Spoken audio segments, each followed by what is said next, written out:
শুভ সকাল বন্ধুরা। তো তোমরা সবাই কেমন আছো? আশা করছি সবাই খুবই ভালো আছো আর সুস্থ আছো। তো আমরা বেশ ভালো আছি, সুস্থ আছি। তো অনেক দিন পর আজকে ভিডিও দিচ্ছি। তো সকালবেলা দেখো ঘুম থেকে উঠে ঘর টর ঝাড়ু দিয়ে তারপরে ঘরগুলো মুছে নিয়ে চলে আসলাম বাইরে মুছতে। তো এখানে দেখো আমি সিঁড়িগুলো প্রত্যেকদিনে মুছে নেই। আর এই জায়গাটা জিনিসটা যে যেটুক পাকা করেছে, তো এই জায়গাটা খুবই বালু হয়, তার জন্য আমি মুছে নিই না, আবার জল দিয়ে ধুয়ে নিই। তো কী হয়, জল দিয়ে ধুয়ে নিলে না পাকাটা ভালো পরিষ্কার হয়, বালু বেশি থাকে না। তো দেখো আমি এখানে সকালবেলায় জল দিয়ে মুছে নিচ্ছি। জল দিয়ে আগে সাফ করে নিলাম, এখন মুছে দিব। তো চলো বন্ধুরা, আজকের ভিডিও ছোট্ট একটা মিনি ব্লগ করব। তো তোমাদের সঙ্গে সেটা শেয়ার করছি। আই হোপ তোমাদের ভালো লাগবে। তো ভিডিওটা দেখে থাকো বন্ধুরা।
তো কালকে একাদশী ছিলাম, তো আজকে পারণ। তো সকালবেলা কাজ বাজ সব কিছু কমপ্লিট করে নিয়ে স্নান করে দেখো আমি পুজো দেওয়া কমপ্লিট করেছি।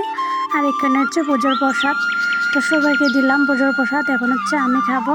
তো আজকে পুজোর প্রসাদ দিয়েছিলাম সাবু, কলা, এগুলোই। তো চলো বন্ধুরা, আজকের ভিডিওটা কেমন হচ্ছে অবশ্যই কমেন্টে জানাবে। তো আজকে মিনি ভ্লগ করবো বলছিলাম, তো আর বেশি বড় করছি না। তো চলো আজকের ভিডিওটা এখানেই এন্ড করছি। তো সবাই ভালো থেকো, সুস্থ থেকো, টাটা।